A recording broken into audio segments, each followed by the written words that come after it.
के हजारों की संख्या में लोग इकट्ठा हुए, उन्होंने अपनी मांग को रखी। आप देखिएगा पेंशन बहाली के लिए कुछ लोग जा रहे हैं, इनसे आई बात करते हैं। आपका नाम है सर? मेरा नाम सुभाष चंद्र पांडे जी। मैं confederation of central government employees and workers का उत्तर प्रदेश का प्रेसिडेंट हूँ। अच्छा, ये जो आप लोग पेंशन की बात कर रहे हैं, इस पे मतलब कैसे बात कर रहे हैं कि आपको पेंशन नहीं मिल रही है, या आप नए जो कर्मचारी रिटायर्ड होने वाले उनके लिए बात कर रहे हैं? ये कंफ्यूजन है, बहुत से लोग जैसे बात कर रहे हैं तो इसमें रिटायर्ड पेंशन वाले भी शामिल हैं। जी तो आपको तो पेंशन मिल रही होगी ना, तो आप किसके लिए धरना प्रदर्शन? देखिए, हमें पेंशन मिल रही है, लेकिन हम अपने छोटे भाइयों के लिए जो नौकरी में 2004 के बाद आए हैं, भारत सरकार की नौकरियों में, राज्य सरकार की नौकरियों में, उनके लिए हम ये आंदोलन कर रहे हैं। उनके लिए हम पुरानी पेंशन चाहते हैं कि उनको पुरानी पेंशन दिया जाए जैसे हमें मिल रही है। हमें इस पे मुख्य रूप से आपसे ये कहना है कि भारत सरकार के कर्मचारियों को और राज्य सरकार के कर्मचारियों को ये पुरानी पेंशन जो है, ये रॉयल कमीशन की संस्तुति पर ब्रिटिश गवर्नमेंट ने दिया था 1881 में, और तब से हमें मिलती चली आ रही है। 123 वर्षों के बाद माननीय स्वर्गीय अटल बिहारी वाजपेयी की सरकार में 2004 में ये एक एग्जीक्यूटिव ऑर्डर से ये बंद कर दी गई। तो ये समझ में नहीं आ रहा है कि जो पेंशन हमको 123 सालों से मिल रही थी, उसको अचानक बंद करने की जरूरत क्या पड़ी? क्या इस बीच देश में अकाल नहीं पड़ा, बीमारी नहीं पड़ी आई, युद्ध नहीं हुए, तमाम आपदाएं नहीं आई, लेकिन हमारी पेंशन किसी ने बंद नहीं किया।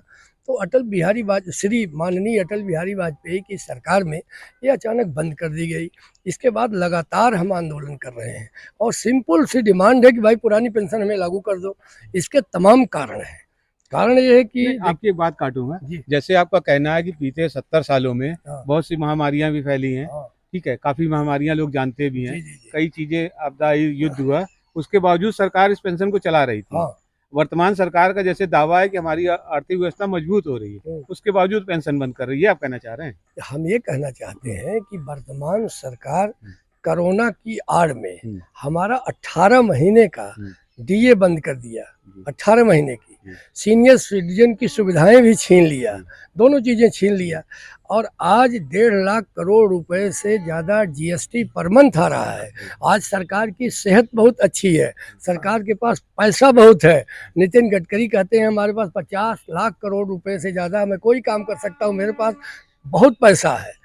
तो हमारे कर्मचारियों का जो अपने पूरी जवानी 60 वर्ष तक मेहनत करके सरकार के लिए काम करते हैं, कोई बिजनेस नहीं करते, कोई प्रॉफिट का काम नहीं करते, केवल सरकार का काम करते हैं।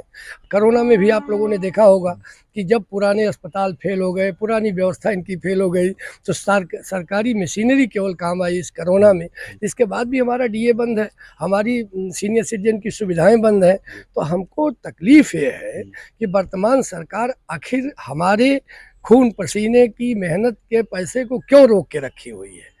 और पुरानी पेंशन हम इसलिए मांग रहे हैं कि पुरानी पेंशन में सोशल सिक्योरिटी थी। सोशल सिक्योरिटी एक व्यक्ति की थी कि 60 साल के बाद उसकी बुढ़ापे की लाठी होती मतलब जैसे आप कहना चाहते हैं कि 60 साल अगर आपने कोई व्यवसाय किया होता तो पीढ़ी दर पीढ़ी वो चलता। जी। उस तरह मतलब कि आपके कम से कम आपके रहने तक, जब तक आप हैं रिटायर होने के बाद, उसके बाद आप चाहते हैं आप सम्मान के साथ जिंदगी जिए, अपने बच्चों को जिए। जी, आप कहना यही? जी, अगर आप लोगों को बुरा न लगे, क्योंकि प्रेस वाले आप लोग हैं, तो मैं स्पष्ट रूप से इस बात को कह दूं कि 60 साल के टेन्योर में अडानी की क्या स्थिति है। इनके बिजनेस का टेन्योर 60 साल से ज़्यादा नहीं है।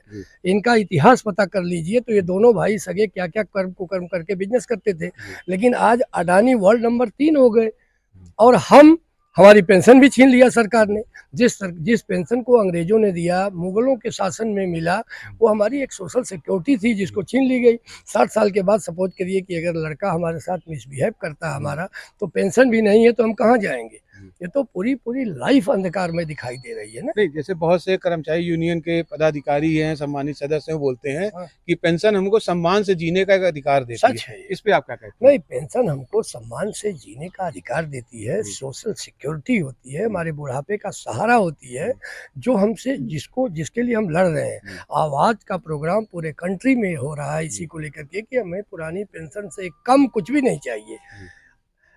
कारण क्यों है कि ये जो इन लोगों को जो एमएलए हैं, एमपी हैं और नगर सेवक हैं, इनको 2-2, 3-3, 4-4 पेंशन मिलती है और हमको एक सिंपल सी पेंशन मिल रही है, उसको भी इन लोगों ने छीन लिया है। आखिर क्यों छीन लिया है? अच्छा, ऐसे कांग्रेस सरकार में एक चीज कहा जाता था कि आपकी बेसिक सैलरी के ऊपर बहुत से ऐसे भत्ता होते हैं जिनको गवर्नमेंट रोकती है, उससे आपको पेंशन देती है, क्या ये सच था? नहीं, देखिए, कांग्रेस की सरकार में नहीं, ये जो 60 साल हम मेहनत करते हैं, काम करते हैं, 60 साल जो हम काम करते हैं, उसके बाद हमारी पुरानी पेंशन में हमसे कोई कटौती नहीं होती थी। आज 10% रुपया हमारा कटता है और 14%, पहले 10% सरकार देती थी, अब 14% देती है। तो हमारे ही पैसे को हमें ये नहीं दे रहे हैं, इसलिए कि 5-5 फंड मैनेजर्स हैं।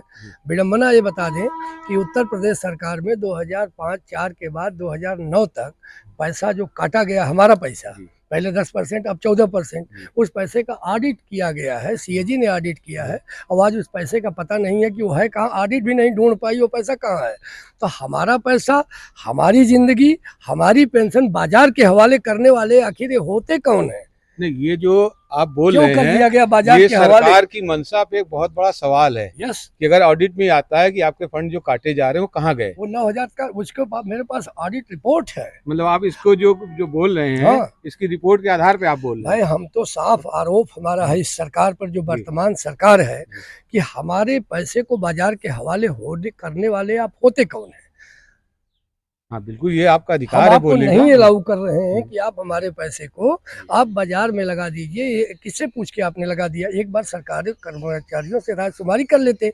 अब आज देश का समूचा सरकारी कर्मचारी, राज्य का समूचा कर्मचारी चाहता है कि हमको पुरानी पेंशन दिया जाए, और कांग्रेस पार्टी ने इसकी शुरुआत भी कर दिया है। राजस्थान में हमको पुरानी पेंशन मिली, हिमाचल प्रदेश ने अपनी पहली कैबिनेट मीटिंग में हमको पुरानी पेंशन दिया, छत्तीसगढ़ में हमको पुरानी पेंशन मिली। अब पीआरडीए एक्ट में एक प्रोविज़न है, वो कह दिए हैं कि हम आपको जो पैसा काटे हम वो नहीं दे सकते। हमारी मांग है केंद्र सरकार से कि 2004 के बाद जो पैसा काटा गया, उस पैसे को अविलंब इन राज्य सरकारों को रिलीज करें, जिससे कि हमारे जो कर्मचारी साथी रिटायर हो रहे हैं उनको वो पैसा दिया जा सके। आपकी लड़ाई हमें और लड़नी है। आपके हिसाब से जैसे व्यापारियों का टैक्स बकाया रह जाता है तो गवर्नमेंट 10-10 साल बाद पेनाल्टी के साथ वसूलती है जी, तो आप अपना फंड भी उसी तरह से मांग रहे हैं जिस तरह पे गवर्नमेंट पैसा नहीं, हम उस तरह से नहीं मांग रहे हैं। हम तो सिंपल सा कह रहे हैं कि हमारा पैसा जो आपने काटा है वो हमें वापस दे दीजिए, इन राज्य सरकारों को दे दीजिए जो पुरानी पेंशन लागू कर रही हैं, जिससे कि हमारे कर्मचारियों को पैसा मिल सके। आप ये इस बिंदु पर ये कहना चाहते हैं, एक संवैधानिक संस्था कोर्ट होती है। हाँ।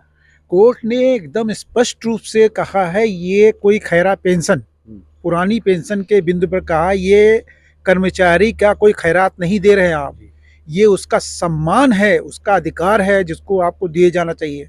वो भी एक वैधानिक संस्था है जिसने आपके पुरानी पेंशन के ऊपर मोहर लगाई है। नहीं, ये चीज तो संविधान में है कि आपको जो फंड कर रही गवर्नमेंट रिटायरमेंट के बाद उसका 1% जो आपकी सैलरी से होता है वो कट के इकट्ठा होता है। नहीं, पुरानी पेंशन में जो ये अलग बिंदु है, ये से एक सामाजिक व्यवस्था है। पुरानी पेंशन में ऐसा कोई बिंदु नहीं है जिसमें पैसा आपका कटता हो। सैलरी से कई चीजें एक पैसा नहीं, आप